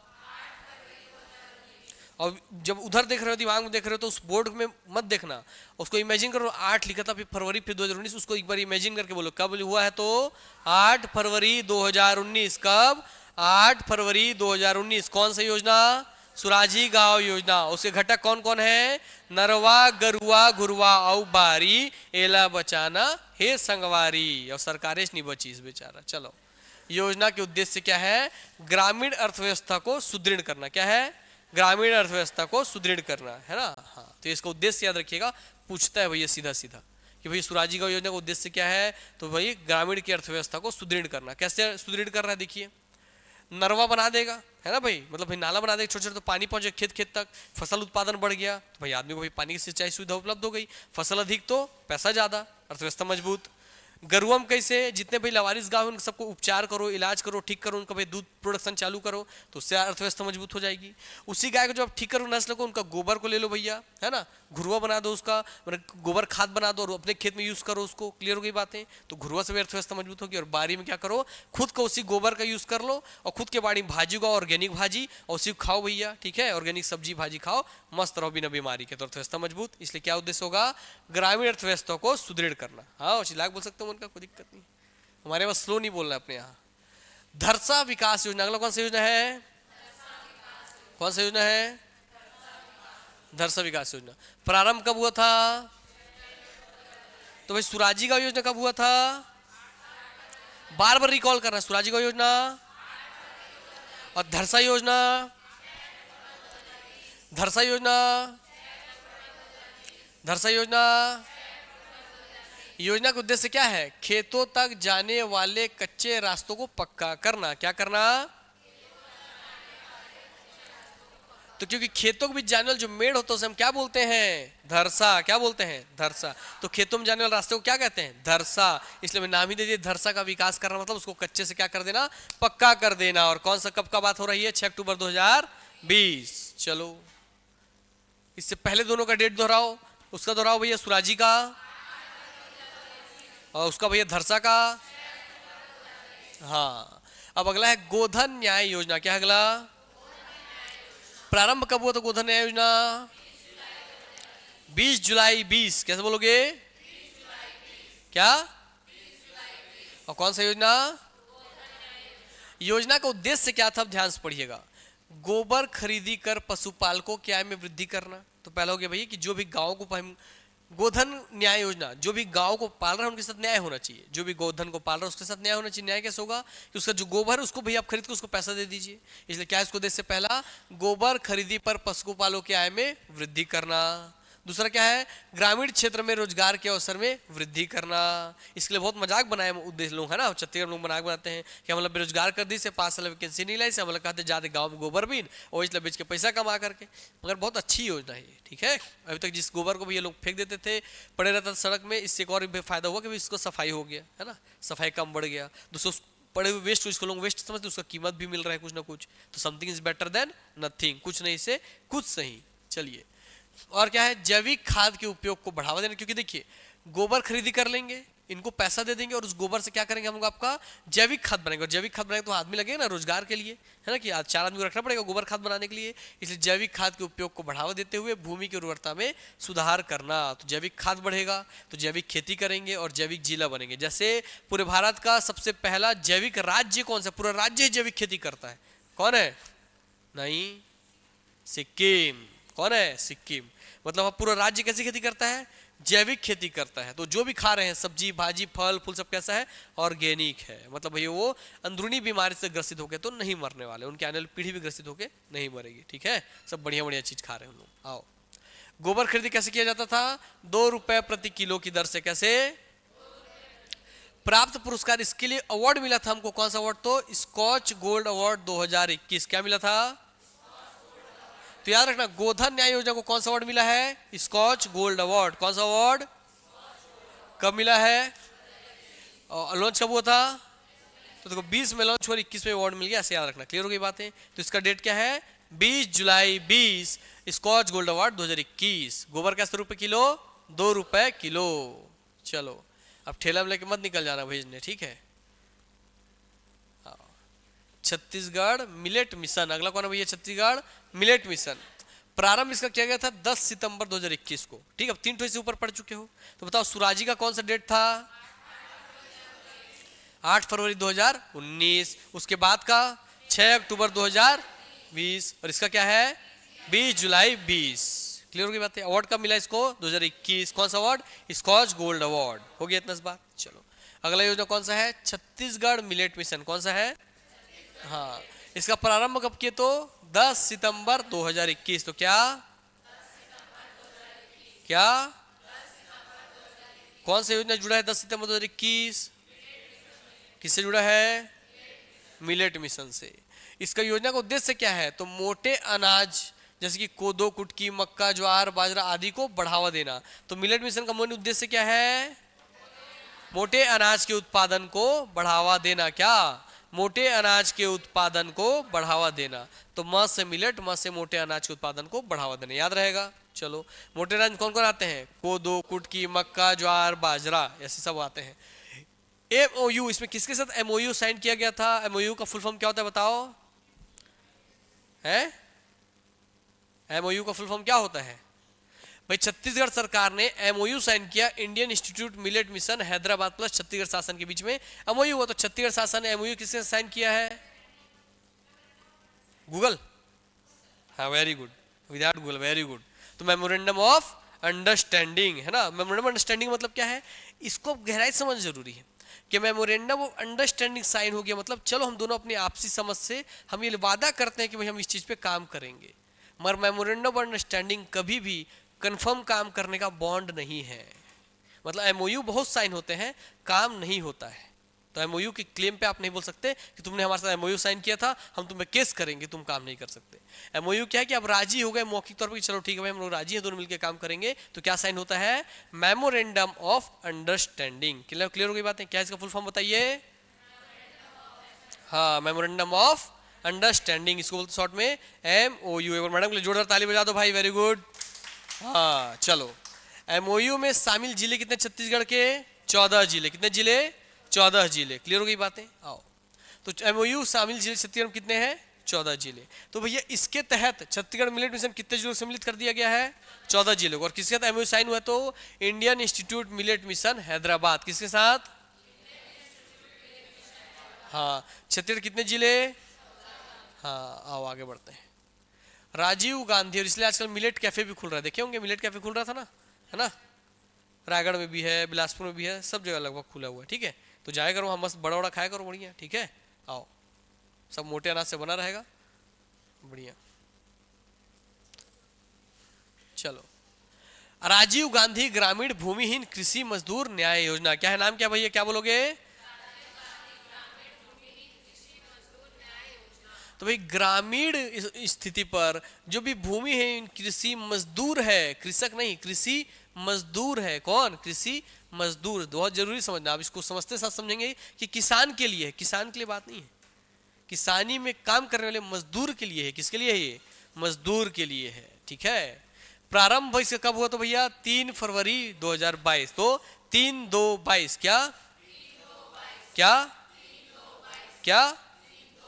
तो भाई राजीव गांधी ग्रामीण भूमिहीन कृषि मजदूर न्याय योजना कब हुआ? तो 3 फरवरी 2022। जोर से बोलो। हाँ, योजना का उद्देश्य क्या है? प्रदेश के ग्रामीण अंचल में निवासरत भूमिहीन, जिसके पास भूमि नहीं खेती के लिए, परिवारों को आर्थिक सहायता प्रदान करना। तो गांव में रह रहा आदमी, उसके पास खेती करने के लिए भूमि ही नहीं है, वो केवल दूसरे खेती में भाई मजदूर बन के काम कर रहा है, ऐसे व्यक्ति को भाई आर्थिक रूप से मदद करना। क्लियर होगी इतनी इस बात? चलिए, तो सहायता राशि इसकी कितनी है? 7,000 रुपये प्रति वर्ष। कितनी है? 7,000 रुपये प्रति वर्ष। क्लियर हो गई बातें? भाई इनको 7,000 रुपये कितना दिया जाएगा? 1 साल में दिया जाएगा। योजना संबंधित घोषणा क्या थी? तो छत्तीसगढ़ में वर्ष 2023 में कांग्रेस सरकार बनने पर योजना की राशि 10,000 रुपये प्रतिवर्ष करने की घोषणा की गई है, या अब की गई थी। क्या की गई थी? कि 10,000 रुपये देंगे। तो कितना कर देंगे? 7,000 से 10,000 कर देंगे। तो याद रखिएगा, बहुत ज्यादा बोला ना, अपडेट कर दिया गया है, चुनाव की घोषणा को अपडेट कर दिया, क्योंकि आजकल एग्जाम पूछ लेता है। तो पहले कितना था इसका राशि? 7,000। घोषणा कितना किया था कांग्रेस सरकार ने? 10,000। मगर अब कर पाएगा क्या? नहीं। चलो आगे बढ़ते हैं। अगला है भैया मधुर गुड़ योजना। क्या है अगला? मधुर गुड़ योजना। तो प्रारंभ कब हुआ मधुर गुड़ योजना? 16 जनवरी 2020। कब हुआ है मधुर गुड़ योजना? मधुर गुड़ योजना योजना लागू कहां पर है? तो याद रखिएगा भैया, मधुर गुड़ योजना कहां पे लागू है? बस इसी को सबसे ज्यादा पूछता है, कहां पे लागू है? तो प्योर बस्तर संभाग के लिए है ये। प्रावधान की प्रत्येक गरीब परिवार को 2 किलोग्राम गुड़ 17 रुपए प्रति किलो की दर से प्रदान किया जा रहा है। क्लियर हो कितनी इस बात? ध्यान रखिएगा। चलिए, आप में भी जो लोग हैं जिनको लगता है कि भैया मेरे शरीर में खाना नहीं लग रहा है, ज्यादा ब्लड की कमी हो गई है, मैं कमजोर हूँ, सुस्ती महसूस हो रहा है, तो मस्त फूटा हुआ चना लाया करो, मस्त गुड़ लाया करो भैया, वो गीला वाला काला गुड़, वो चमकने वाला नहीं, सफेद गुड़ नहीं, है ना, वो शरीर के लिए खतरनाक है, वो कैंसर करता है, ये भी याद रखना। गुड़ ऐसे जाकर मार्केट खरीद के खा लेते हैं। जो गुड़ जितना सुंदर दिख रहा है, एकदम फेयर एंड लवली लगाया हुआ, वो उतने ज्यादा बीमारी करता है। उसको सर्फ से धोते हैं, सर्फ एक्सल से धोते हैं, घड़ी सर्फ से धोते हैं भैया, चमकाने के लिए। तो उसमें सल्फर और मात्रा बढ़ जाता है, नुकसानदायक हो। जितना काला गुड़, जितना चिपचिपा गुड़, उतना अच्छा। इसलिए बढ़िया जाना शनिचरी मार्केट में, बढ़िया गोल बाजार में भैया, वहीं राइट साइड में एक दुकान है जहाँ एक तरफ फूटा हुआ चना देता है, अपना होता है ना भैया नाच, क्या होता है, कर्मा नाच होता है ना, कर्मा नाच के सामने फूटा चना बेचता है, उसी के राइट साइड में छोटा सा दुकान है, वहाँ से मस्त चिपचिपा वाला काला गुड़ लेके आना, आधा किलो, ठीक है, मस्त चॉकलेट ऐसा लगता है, टेस्ट वैसा गुड़ का टेस्ट नहीं हो, चॉकलेट भूल जाओगे, इतना बढ़िया टेस्ट। और उसके साथ बढ़िया फूटा चना लो, फूटा चना गुड़ खाओ, आपके शरीर में जो दर्द हो रही है जोड़ों पे, खून की जो कमी है, आलस की जो कमी है, स्फूर्ति की जो कमी है, आलस लगता है, सुस्ती लगता है, सब चीज़ भूल जाएगा। नींद डिसबैलेंस हो रहा है, वो सब चीज़ सुधर जाएगा। ठीक है, तो फूटा हुआ चना और गुड़ खाना चालू कर दो। आओ ध्यान रखना। और भैया फेयर एंड लवली वाला गुड़ मत खाना, है ना। अब आते हैं शाकंभरी योजना। अगला कौन सी योजना है? शाकंभरी योजना। कौन है अगला? शाकंभरी योजना। चलो, प्रारंभ कब होता शाकंभरी योजना? कब होता शाकंभरी योजना प्रारंभ? कब हुआ था? तो भाई इसको इस वर्ष कोई सबसे ज्यादा पूछा है आज तक कि शाकंभरी योजना का प्रारंभ कब किया गया, कैसे याद किया गया? तो भाई भूल जाते, 1 2 3 4 5, 5 से 5 याद रखना। क्या याद रखोगे? हाँ, तो शाकंभरी योजना कब चालू हुआ? 5 में, ठीक, उसके नाम में छुपा दिए। आओ आगे बढ़ते हैं। उद्देश्य प्रदेश में सिंचाई संसाधनों का विकास करना। तो शाकंभरी का उद्देश्य भी पूछता है बार बार, क्या उद्देश्य है इसका? सिंचाई के संसाधनों का विकास करना, जैसे नहर अधिक बनाना, नलकूप अधिक बनाना, तालाब अधिक बनाना, कुआं अधिक बनाना, सब सिंचाई के संसाधन है ना, ये सब चीज तरीके से बनाना।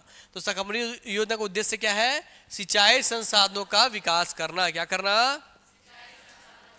यस। प्रावधान है कि लघु और सीमांत कृषकों को, कौन से कृषकों को?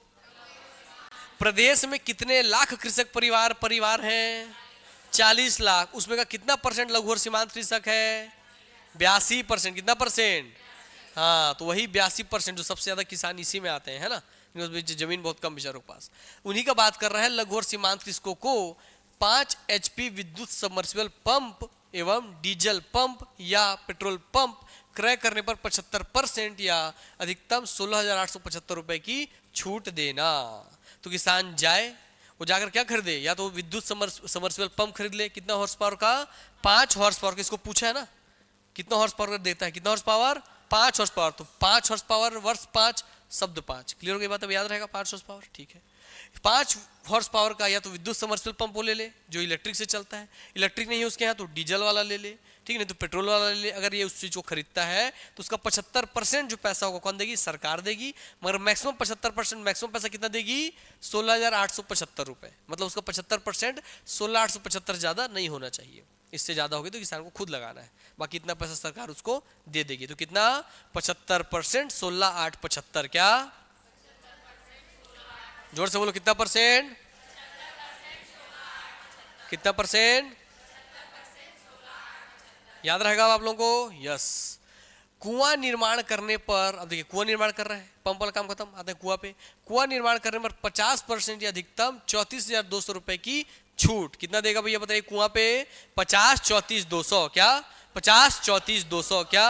50 34 200। तो पंप में क्या? 75 16 8 75 और कुआं में क्या? 50। हाँ। अगला योजना कौन सा है? सूरज धारा योजना। कौन सा है? हाँ। उद्देश्य क्या सूरज धारा योजना का? बीज अदला बदली संबंधी योजना। इसको इसी ना पूछता है बार बार कि सूरज योजना किससे जुड़ा हुआ? किससे जुड़ा हुआ है?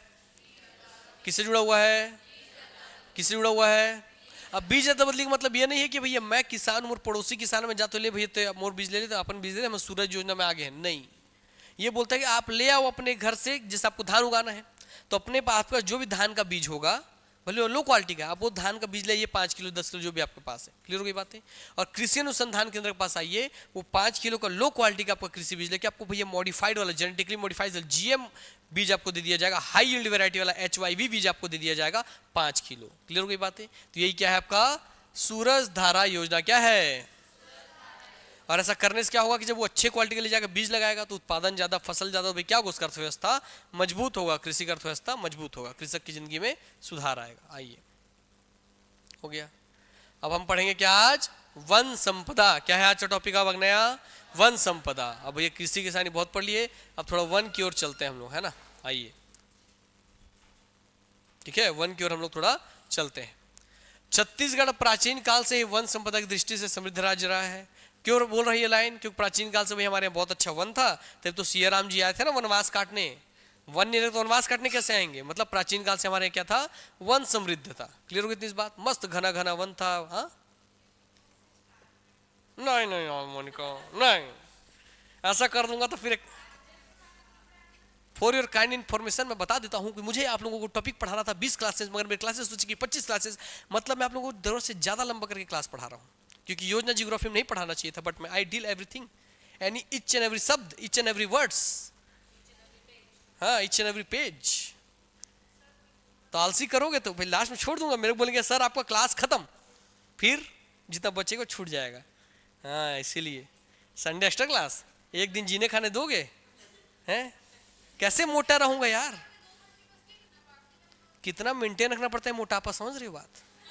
घट जाएगा एक्स्ट्रा पढ़ाने से, एक्स्ट्रा क्लासेस से। लूंगा एक्स्ट्रा क्लास लूंगा, तुम लोग चिंता मत करो। तुम लोग जितने भी हमारे स्टूडेंट हो अर्जुना क्लास के ना, जब एग्जाम जाने से पहले सबका एक्स्ट्रा क्लास लूंगा मैं, ठीक है? अब एक साल पढ़ लेना, थ्योरी पूरा खत्म कर लो, रिवीजन पूरा खत्म कर लो, खत्म करने के बाद एक बार आना, पूरा धड़ल्ले से ऐसे रिवीजन करेंगे पूरा तेजी से स्पीड में एग्जाम जाने से पहले, ठीक है। मगर पीएससी दोगे तब, व्यापम को खुद से कर लेना, व्यापम साल में 15 बार आता है, कौन करा पाएगा, ठीक है। हाँ, अरे कोई भी आग बैठ जाना, व्यापम वाले आग बैठ जाना, रिवीजन तो ही जाएगा। चलो अब चलते हम लोग, देखिए मैं कितना मानता हूँ इसको, बताओ, इसके लिए मैं चालू नहीं कर रहा था, देखिए बात में फैला दिए ना। अरे तुम पीएससी वाले व्यापम वाले कुछ नहीं, उस दिन समझाया था ना अंतर, कुछ नहीं है, नॉलेज इज नॉलेज, नॉलेज का कोई बाइफर्गेशन नहीं है, सूखे आंसू। उस दिन शर्त लगाए मुझसे, सर मेरे नाम बताएंगे तो 50 रुपये, मतलब गलत शर्त, मैं खाने पीने की चीज लगाती, शर्त नाम बता देता है कि नहीं। तो आज बोलो क्या बना खिलाओगे, देखो कैसे नाम बता दूंगा फट से। कौन बता दिया मेरे को, कोई मेरे को नाम नहीं बताया। जिसको भी अपना नाम जानना है मेरे मुख से, भाई खाने पीने का लालच दिया करो मेरे को, खाने पीने का शौकीन नाम देख लो ना, वजन आओ, ढोकला नहीं खिला, देखिए आलसी है रे, नहीं खिलाएगी ये। अच्छा ठीक है, अब चलते हैं आगे, चलो फिर बाद में खिलाने वाला बात क्लास के बाद। छत्तीसगढ़ प्राचीन काल से ही वन संपदा की दृष्टि से समृद्ध राज्य रहा है। अब तुम लोग चाल समझ के बेटे, 5:30 बजाना चाह रहे हो तुम लोग। प्रदेश के उत्तरी भाग से कर्क रेखा गुजरती है, आप समझ गए इस बात को कि प्रदेश के उत्तरी भाग से हमारे कौन सी रेखा गुजरती है, कर्क रेखा। और कर्क रेखा गुजर रही मतलब कर्क रेखा के नीचे का सारा क्षेत्र किसमें आ जाएगा, उष्णकटिबंधीय क्षेत्र में। किसमें आएगा, उष्णकटिबंधीय का शब्द का मतलब क्या, उष्ण और कटिबंध दो शब्द से बना है। उष्ण का मतलब क्या होता है, गर्म, कटिबंध का मतलब होता है एक निश्चित क्षेत्र, अर्थात एक ऐसा निश्चित क्षेत्र जो क्या हो, गर्म हो। और जहां जितनी ज्यादा गर्मी वह उतना ज्यादा क्या, प्रेशर लो, वायु गर्म हुआ, हल्का के ऊपर उठा, लो प्रेशर जोन बना, तो उस लो प्रेशर को भरने के लिए समुद्र से हवाएं चलेंगी, समुद्र से जो हवाएं आएंगी क्या लेके आएंगी, पानी लेके आएंगी, और भरपूर पानी गिराएंगी। भरपूर पानी गिराएंगी तो क्या होगा भाई, भरपूर पानी मिलेगी धरती को, और भरपूर जब भरपूर धरती को पानी मिलेगी तो भरपूर पेड़ पौधे होंगे। इसलिए छत्तीसगढ़ एक कैसा राज्य है, वन संपदा की दृष्टि से समृद्ध राज्य है। क्लियर हो गई बातें। चलिए उसके पीछे रीजन कौन है कि हम उष्णकटिबंधीय क्षेत्र में आते हैं। किसमें आते हैं हम, उष्णकटिबंधीय जलवायु के कॉम्बिनेशन से हमारा क्षेत्र बना हुआ है। क्लियर हो गई बातें। उष्णकटिबंधीय शब्द का मतलब, उष्ण मतलब गर्म, कटिबंध मतलब एक निश्चित क्षेत्र, तो एक ऐसा निश्चित क्षेत्र जो कि गर्म हो। और यही कारण है कि प्रदेश में उष्णकटिबंधीय शुष्क पर्णपाती वन पाए जाते हैं। उष्णकटिबंध शुष्क पर्णपाती का मतलब कि जब पानी आई गर्मी के कारण पानी गिराई नहीं, पेड़ उग गए। क्लियर हो गई बातें। फिर भाई जब पानी गिरा के चले गए तो भी सूर्य की रोशनी पड़ गई, उष्ण क्षेत्र है, तो सब अपना पत्ता क्या करेंगे, झर झर झर झर्रा देंगे। क्या कर देंगे, झर्रा दी अपन पत्ता ला। ये बार क्या है, शुष्क पर्णपाती वन, पत्ते अपने गिर देंगे, पर्णपात हो जाएगा, पर्ण गिर जाएगा। क्लियर हो गई बातें। और क्यों करते हैं पर्णपात, अपना बताया था, क्वेश्चन पूछा है, क्यों, वाष्पोत्सर्जन की दर कम करने के लिए। ऐसी चार ऑप्शन देगा, वाष्पोत्सर्जन की दर बढ़ाने के लिए, वाष्पोत्सर्जन की दर कम करने के लिए। तो किस लिए करते हैं ये, वाष्पोत्सर्जन की दर कम करने के लिए। क्लियर हो गई बात है। क्योंकि भाई ज्यादा पत्ता, ज्यादा प्रकाश संश्लेषण, ज्यादा पानी भाप बन के उड़ेगा, इसलिए उसको रोकने के लिए क्या करना है, जमीन का सारा पानी खत्म तो मर जाएगा पेड़ सूख करके, इसलिए क्या करता है, अपना पत्ता गिरा देता है। जितना जीवित रखने के लिए चाहिए उतना पत्ता रखता है, बाकी गिरा देता है। देखो पेड़ को कितना समझ है ना। हमको लगता है पेड़ में भाई सेंस नहीं है, फीलिंग नहीं है, सब होता है पेड़ में। हम लोग ज्यादा होशियार है, बताओ है कि नहीं। प्रदेश के उत्तरी भाग से हो गया कोर्क रेखा वाला। जैव भौगोलिक दृष्टिकोण से छत्तीसगढ़ किसमें आता है, दक्कन जैव क्षेत्र में। और दक्कन जैव क्षेत्र में आता है, तो दक्कन जैव क्षेत्र किसमें आता है, क्यों ये लाइन जोड़ दी, ध्यान समझना। दक्कन क्षेत्र में कौन आता है, छत्तीसगढ़। और दक्कन जैव क्षेत्र किसमें आता है, प्रायद्वीपीय भारत में। और प्रायद्वीपीय भारत का मतलब क्या होता है, ऐसा भूखंड जो 3 वर्ष किससे गिरा हो, समुद्र से। तो इसलिए समुद्र ताबड़तोड़ पानी लेकर के आएगा जब भी हवा आएगा, तो है ना, इसीलिए पानी ज्यादा तो वन ज्यादा। तो क्या के कारण हो गए, उष्णकटिबंधीय क्षेत्र में हम हैं इसलिए वन ज्यादा है, दक्कन क्षेत्र में हम हैं इसलिए वन ज्यादा है। क्लियर हो गई बातें। चलिए प्रायद्वीपीय भारत के हम हिस्से हैं इसलिए वन ज्यादा है, कर्क रेखा गुजरती है इसलिए वन ज्यादा है। क्लियर हो गई बातें। हमारे की उच्चावच, पहाड़ियों की उच्चावच है इसलिए भाई हमारे यहाँ वन ज्यादा है। ये सब प्रधान जलवायु के प्रभाव स्वरूप राज्य के वनों को प्राकृतिक आधार पर वनों को 2 प्रमुख वर्गों में विभाजित किया गया। मतलब कुल मिला के लाइन बोल रहा है कि छत्तीसगढ़ के वनों को कितने भाग में बांटा गया है, कितने भागों में, उष्णकटिबंधीय शुष्क पर्णपाती और उष्णकटिबंधीय आर्द्र पर्णपाती। उष्णकटिबंधीय शब्द का मतलब क्या है, एक निश्चित गर्म क्षेत्र, एक निश्चित गर्म क्षेत्र। तो ये तो फिक्स है क्योंकि हम पूरे छत्तीसगढ़ उसी में आता है। दूसरा बोल रहा है पर्णपाती वन। पर्णपाती वन, वन कैसे होंगे, हमेशा पत्ते गिराने वाले ही होंगे, तो पत्ते गिराने वाले, मगर क्या है, एक शुष्क और क्या है, आर्द्र है। शुष्क और क्या है, आर्द्र है। क्लियर हो गई इस बात। चलो राज्य के जीएसडीपी में वानिकी क्षेत्र का योगदान, और देखो जहां पर थोड़ा बहुत कुछ तो क्षेत्र ऐसा हो जाएगा ना हमारा, जहां पर क्या हो जाएगा भैया, आपका पानी अच्छे खासा मात्रा में रहेगा, तो उसको ज्यादा पत्ता तो गिराना नहीं पड़ जाएगा, है ना, पत्ता गिराएगा मगर ज्यादा नहीं गिराना पड़ेगा। वो अच्छा खासा मॉइस्चर, तो जहां अच्छा खासा मॉइस्चर क्या हो जाएगा वो आर्द्र, और जहां मॉइस्चर कम होगा क्या हो जाएगा शुष्क। ठीक है, चलो जैसे ठंड में क्या हो जाता है भैया आप लोग का मुंह फटता कि नहीं फटता है, हाँ शुष्क हो जाता है मौसम। राज्य के जीएसडीपी में वानिकी क्षेत्र का योगदान 2022-23 में कितना परसेंट है? तो भाई राज्य के जीएसडीपी में वानिकी क्षेत्र का योगदान कितना परसेंट है? मतलब जितना भी हमारा 100% जीएसडीपी पैसा है, राज्य जितनी भी संसाधनों से पैसा कमाता है उस 100% में कितना परसेंट वन से मिलता है हमको? 3.19%। कितना परसेंट? तो याद रखना राज्य में, राज्य जितना भी पैसा कमाता है जितने भी संसाधनों से, उसमें के लिए वानिकी का कितना परसेंट है?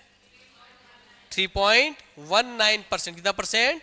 3.19%। तो ये मुझे जुबान याद होना चाहिए, कितना परसेंट? और कृषि वाला तो भूल गए होंगे, कृषि वाला का कितना हिस्सा है जीएसडीपी में? देखिए मैं जाना था, इसको भूल जाना अगली बार में। चलो कितना मजा आएगा, सब भूल जाओगे, एग्जाम बैठोगे फिर रोगे ए ताई। आर्थिक सर्वेक्षण 2022-23 के अनुसार, ठीक है, तो आर्थिक सर्वेक्षण 2022-23 के अनुसार देखते हैं कुल वन क्षेत्र या फॉरेस्ट एरिया कितना है छत्तीसगढ़ में? 59,772। कितना है? तो छत्तीसगढ़ में कुल वन क्षेत्र कितना है? कितना है? कितना है? कितना है? हाँ तो याद रखना इस चीज को, छत्तीसगढ़ में कुल वन क्षेत्र फॉरेस्ट एरिया कितना है? अब इसको 59,772 तो याद रहेगा, मगर ऐसे याद रखो कुल वन क्षेत्र में छत्तीसगढ़ कितना वन क्षेत्र भाई? तो 59,000। क्या बोलोगे? 59,000। कैसे बोलोगे? 59,000। अभी याद रहेगा लंबे समय तक कितना वन है? तो 59,000 है भैया, है ना, स्क्वायर किलोमीटर। कितना है? 59,000 स्क्वायर किलोमीटर है, और लास्ट में 772 याद रह जाएगा। चलो प्रदेश के कुल क्षेत्रफल का कितना प्रतिशत है ये? तो प्रदेश का कुल क्षेत्रफल कितना है? 1,35,192 वर्ग किलोमीटर, 192 191 जो भी बोल लो, और उसका कितना परसेंट है ये हिस्सा? 44%। तो 1 लाख, अरे परसेंट टोटल छत्तीसगढ़ का 1,35,91, 1,35,92, उसमें से कितना सा? 59,772। कितना परसेंट? 44.21%। अर्थात प्रदेश का जितना भी क्षेत्रफल है उसका 44% क्या है हमारे पास? वन है। क्या है? 44% वन। जबकि मिनिमम क्राइटेरिया कि किसी भी राज्य, किसी भी देश के पास अपने टोटल क्षेत्रफल का कितना परसेंट वन होना चाहिए? 33%। कितना? 33%। मतलब हम नॉर्मल जो रेंज है मिनिमम वाला उससे ऊपर है कि नीचे है? ऊपर है। तो हमारे वन की स्थिति अच्छी खराब है? अच्छी है। क्लियर हो गई बात है ना? यस। तो इसलिए याद रखना, हाय वन क्षेत्र की दृष्टि से प्रदेश का स्थान कितने नंबर पे आता है? तो वन में क्षेत्रफल के अनुसार कितने नंबर पे आते हैं? बोलो, अरे बोलो, काहे हंस रहे यार पूर्णिमा यार? हाँ कितना? अरे मैं बता रहा हूँ, मतलब बोलता नहीं हूँ मैं, नाक दोनों बंद है, मुंह से सांस ले पढ़ा रहा हूँ, तब से बहुत ज्यादा खतरनाक तबीयत खराब हो गया मेरा। वन क्षेत्र की दृष्टि से प्रदेश का स्थान कितना है? तो चौथा। और वन आवरण की दृष्टि से बोलेगा तो तीसरा। दो अलग अलग चीज है। पहला क्या है? वन क्षेत्र के अनुसार चौथा, वन आवरण के अनुसार तीसरा। तो वन क्षेत्र शब्द बोले तो चौथा, वन क्षेत्र 1 2 3 4 तो कितना बोलेंगे? चौथा। और वन आवरण बोले तो तीसरा, वन आवरण बोले तो तीसरा। याद रहेगा ना? सब समझाएंगे, आएगा, चिंता क्या करो, चिल ठंडू। हाँ समझाएंगे ना, चिंता मत करो। वन मंत्रालय छत्तीसगढ़ शासन के अनुसार अब देख लेते हैं कि देश के कुल वन क्षेत्र का कितना परसेंट भारत में है? कितना परसेंट है? हाँ तो भाई बताओ छत्तीसगढ़ के कुल क्षेत्रफल का कितना परसेंट वन है? कितना परसेंट? और 12 12 में क्या होता है बेटा? 12 गुणा 12, तो याद रहेगा ना, देश का 12, राज्य का 44, 12 12 144। याद रखना। तो देश का कितना परसेंट? लगभग हाँ 12%। कितना परसेंट? 12%। और छत्तीसगढ़ का खुद का 44%। जोर से बोलो, देश का, छत्तीसगढ़ का। अब अंदर जाएंगे, 12 में क्या है? 12.26 और 44.21। तो क्या है? 12 26 44 21। क्या है? हालांकि ये 12% याद रखिए, 44% तो एग्जाम निकल जाएगा, कोई दिक्कत की बात नहीं है। चलो आगे बढ़ते हैं। देश के कुल वन क्षेत्र कितना परसेंट हमारे पास? 12.26%। सर्वाधिक वन क्षेत्रफल एवं प्रतिशत में कौन सा जिला छत्तीसगढ़ का? कौन सा जिला? इसलिए इसको क्या बोलते हैं? अबूझमाड़। क्या बोलते हैं? अबूझमाड़ माने ऐसा माड़ जिसको माड़ माने होता है जंगल, माड़ा मतलब जंगल, अबुझ मतलब जिसको बूझा ना जा सके। तो ऐसा जंगल जिसको आज तक कोई नहीं बूझ पाया है, क्योंकि इतना क्या है, घना है। इतना घना क्योंकि वहाँ पानी मिलता है भरपूर उसको। न्यूनतम वन क्षेत्रफल प्रतिशत कहाँ पर है, दुर्ग और बेमेतरा जिला। तो सर्वाधिक वन क्षेत्रफल और प्रतिशत कहाँ पर है, नारायणपुर। न्यूनतम वन क्षेत्रफल प्रतिशत कौन सा, फिर से बोलो कौन सा। तो सर्वाधिक, न्यूनतम, सर्वाधिक, न्यूनतम। छत्तीसगढ़ का कुल कितना क्षेत्रफल है, टोटल क्षेत्रफल कितना छत्तीसगढ़ का, छत्तीसगढ़ का कुल कितना क्षेत्रफल है बोल रहा हूं, 135, 1,35,192 वर्ग किलोमीटर, जो भी आप बोलना चाहोगे। उसका कितना हजार, कितने स्क्वायर किलोमीटर क्षेत्रफल छत्तीसगढ़ का वन में आता है, तो 59,772। कितना परसेंट हो गया वो, 44-21%। देश का कितना है, 12-26%। ठीक है। छत्तीसगढ़ में सर्वाधिक वन कहां पर है, नारायणपुर में। सबसे कम कहां पर है, यस। आगे बढ़ते हैं। छत्तीसगढ़ में वन आवरण फॉरेस्ट कवर, और छत्तीसगढ़ में वन क्षेत्रफल फॉरेस्ट एरिया। ठीक, अब आ जा रहा है सब, दोनों पहले डाटा पढ़ लो फिर समझाएंगे दोनों बात के बारे में। छत्तीसगढ़ में वन आवरण या फॉरेस्ट कवर बोले तो कुल वन आवरण या कुल फॉरेस्ट कवर शब्दों में कितना क्षेत्र आ जाता है, कितना जाता है, हाँ कितना जाता है। मगर ये डाटा याद रखना, ये पूरा डाटा अब इंडियन स्टेट फॉरेस्ट रिपोर्ट पढ़ रहे हो, इंडियन स्टेट फॉरेस्ट रिपोर्ट यानी कि केंद्र सरकार के हुए रिपोर्ट के अनुसार पढ़ रहे हो। ठीक है। तो इससे पहले आप क्या पढ़े हो, 59,772 पढ़े हो ना, क्या पढ़े हो, 59,772 वन क्षेत्रफल की वन आवरण, और यहाँ वन क्षेत्रफल क्या दिखा रहा है, इसलिए डाटा हल्का अंतर है। क्लियर हो गई बातें, हाँ। वैसे चेंज नहीं होता, क्योंकि वन तो बहुत तेजी से बदलेगा नहीं, थोड़ा बहुत बदलता है, थोड़ा बहुत बदलता है बस। कुछ क्षेत्र में तो बढ़ता है, कुछ वन ज्यादा बो दिए तो बाकी ऐसे नहीं बढ़ता, यही रहता है नॉर्मली। ठीक है, आओ नॉर्मली इसको ध्यान रखना। आओ, इसलिए ध्यान रखना कि जैसे सेंट्रल गवर्नमेंट अपना निकालता है इसका डाटा, उसका डाटा हमारे राज्य के डाटा से अलग होता है। ठीक है। हमारा वन क्षेत्रफल कितना 59,772, इसका कितना है 59,816। तो हमारा 59,700, इनका कितना है 59,800, दोनों का याद हो गया। तो वन क्षेत्रफल कितना कितना है 59,700, 59,800, केंद्र के अनुसार 800। क्लियर हो गई बातें। चलिए इसको देख लीजिए एक बार। वन आवरण कितना हो गया 55,717 स्क्वायर किलो, कितना हो गया 55,717। तो वन आवरण, वन आवरण, वन आवरण, कुल प्रतिशत कितना होता है वन आवरण का, तो छत्तीसगढ़ कितना परसेंट है वन आवरण, कितना परसेंट है। वन आवरण की दृष्टि से प्रदेश का स्थान कितने नंबर पर है भैया, कौन कौन सा, मध्य प्रदेश, अरुणाचल प्रदेश, छत्तीसगढ़। तो कौन है भारत में, मध्य प्रदेश, अरुणाचल प्रदेश, छत्तीसगढ़। हमारे पास कितना परसेंट है वन आवरण, कितना क्षेत्रफल पर। अब आते हैं फॉरेस्ट क्षेत्र, वन क्षेत्रफल है फॉरेस्ट एरिया पर आते हैं। कुल वन क्षेत्रफल कितना है, कितना है, कुल कितना प्रतिशत है। तो हमारा क्या था 44-21 था, इसका हिसाब से कितना 44-25 है। तो वही डाटा याद रखना, 44 उससे बन जाएगा, है ना। हाँ 59,700, 59,800। और वन क्षेत्रफल की दृष्टि से प्रदेश का स्थान कितना है, चौथा। वन क्षेत्रफल में चौथा, वन क्षेत्रफल में चौथा। मध्य प्रदेश, महाराष्ट्र, उड़ीसा और छत्तीसगढ़। तो इसमें कौन कौन आता है, मध्य प्रदेश, मध्य प्रदेश, महाराष्ट्र, उड़ीसा और छत्तीसगढ़। कौन कौन आता है, यस, यहाँ रखना। चलो अब आगे बाकी का कल पढ़ाएंगे।